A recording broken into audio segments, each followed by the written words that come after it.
नमस्कार दोस्तों, मैं हूं राम सूरत राजभर और आप देख रहे हैं RS24 न्यूज़। खबर उत्तर प्रदेश के जनपद मऊ से है, जहां आज नगरपालिका कमेटी हॉल में सम्राट अशोक महान प्रतिभा सम्मान समारोह का हुआ आयोजन।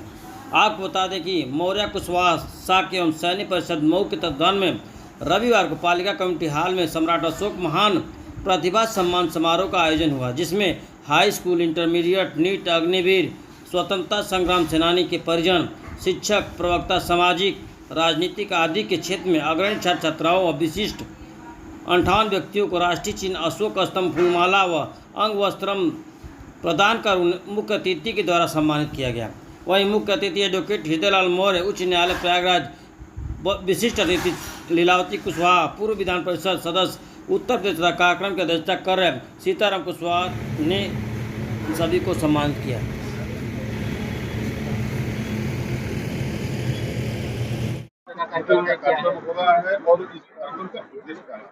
सबसे पहले जो आयोजक मंडल है मौर्य सम्राट अशोक महान को कराने वाले मंडल संयोजक को भी मैं धन्यवाद देती हूँ कि जिले में ये दूसरी बार मैं इस कार्यक्रम में आई हूँ।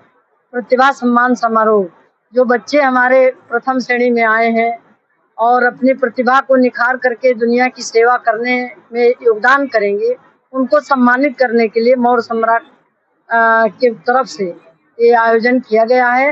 मैं अपने आयोजक गणों को धन्यवाद देती हूँ और ईश्वर से प्रार्थना करती हूँ कि हमारे बच्चे इस कार्यक्रम में पूरे जिले से नहीं पूरे प्रदेश में ये फैले और सम्राट अशोक महान, जो हम लोगों ने कहा है, अभी हमारे अध्यक्ष जी कह रहे थे महान के लिए, तो दो ही महान का नाम आया था, सम्राट अशोक का महान और अकबर महान, दो ही का नाम आया महान में, और तीसरे का किसी का महान में नाम नहीं आया। कितने बच्चे हैं जो काफी संख्या में बच्चे आए हैं और अभी आ भी रहे हैं। मैं अभी आप पूछ रहे थे संविधान के विषय में, तो निश्चित तौर से संविधान खतरे में था और है, इसलिए मैं कह रही हूँ दावे के साथ कह रही हूँ, जनता चाहती है और जनता ने जो जनादेश दिया, आज भी ईवीएम पर सवाल चल रहे हैं और मैं ईवीएम पर खुद कहना भी चाहती हूँ, सवाल है। जनता ने जनादेश समाजवादियों के हाथ में दिया और गठबंधन जो पीडीए हमारा बना था उसके हाथ में दिया, कट छपट करके कई जगह बेईमानी करके उन लोगों ने सत्ता बना लिया है। लेकिन आज भी नौजवान, जिसको हम यहाँ पुरस्कृत करने के लिए आए हैं, नौजवान दर दर की भटक रहा है। जो संविधान की वास्तव में रक्षा होनी चाहिए वो नहीं हो पा रहा है। अभी आपने देखा आरक्षण के विषय में, आरक्षण को तोड़ मरोड़ दिया गया, उसको खंडित कर दिया गया और निश्चित तौर से जिन बच्चों को मिलना चाहिए आरक्षण का लाभ, उनको नहीं मिल पा रहा है। और जो संविधान न होता तो लीलावती कुशवाहा जैसी महिला विधान परिषद में न जाती, यहाँ जो हमारे लोग बैठे हैं ये भी न बैठ पाते, और संविधान बाबा साहब का बनाया हुआ संविधान न होता तो शायद मीडिया प्रेस के लोग भी आज कितने सताए जा रहे हैं, कितने मारे जा रहे हैं, कितने कुटरघात हो रहे हैं, कितनी बेटियों पर अत्याचार हो रहा है। आप देख रहे हैं संविधान के नाते भले थोड़ी मोड़ी रक्षा हो जा रही है। सवाल उठाया है उत्तर प्रदेश में अखिलेश जी ने, कोई आज किस तरह का कार्यक्रम हो रहा है यहाँ? आज हमारे यहाँ प्रतिभा सम्मान कार्यक्रम है, जिसमें हमारी उभरती हुई जो प्रतिभाएं हैं, जो बच्चे पढ़ने लिखने में जो कुशलता हासिल किए हैं, दक्षता हासिल किए हैं, अथवा कंपटीशन में जो दक्षता हासिल किए हैं, उनका सम्मान है।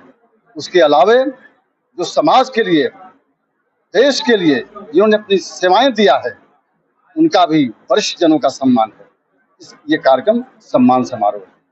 जैसा कि जो लिखा है ये इस राष्ट्र के गौरव, इस देश के महान सम्राटों में कहे जाने वाले सम्राट अशोक महान, जो चक्रवर्ती सम्राट थे, अखंड भारत के निर्माता थे, उनके नाम पर ये कार्यक्रम चल रहा है। इसलिए प्रतिभा सम्मान उनकी छत्र छाया में किया जा रहा है। सम्राट अशोक मौर्य लोगों के द्वारा ये भी कहा जाता है कि संविधान है और बिना संविधान का कुछ हो नहीं सकता। संविधान बहुत सोच समझ करके बनाया गया है और संविधान सम्राट अशोक की नीतियों के प्रेरणा से बना हुआ है। बाबा साहब अम्बेडकर ने संविधान की रचना सम्राट अशोक की नीतियों के आधार पर किया हुआ और इस देश के लिए सबसे उत्तम चीज भारतीय संविधान है। देखा जाए चाहे राज्य सरकार हो चाहे केंद्र सरकार हो, उसमें उंगलियां उठती थी कि अगर ये फिर दोबारा आते हैं तो संविधान खतरे में पड़ जाएगा। आप लोग किस तरह से? अब सवाल इस बात का है कि देश का जो हुक्मरान है, देश का जो मालिक है, उसको इसी नियत से जनता चुन करके भेजती है कि अच्छी नियत से कार्य करेंगे और संविधान उनको बढ़िया मिला हुआ है उसी के अनुरूप चलाएंगे। अगर वो संविधान के बाहर जाते हैं तो देश के लिए खतरे होंगे, जनता के लिए खतरे होंगे, लोग के लिए खतरे। तो क्या आप संविधान खतरे में नहीं है जो चुनाव के समय लोग बार-बार बोला करते थे? संविधान अगर खतरे में होगा तो संवैधानिक व्यवस्था के अंतर्गत जो विपक्ष चुन करके गया हुआ है वो संविधान के लिए लड़ने का काम करेगा, संविधान के अनुरूप काम कराने का काम करेगा।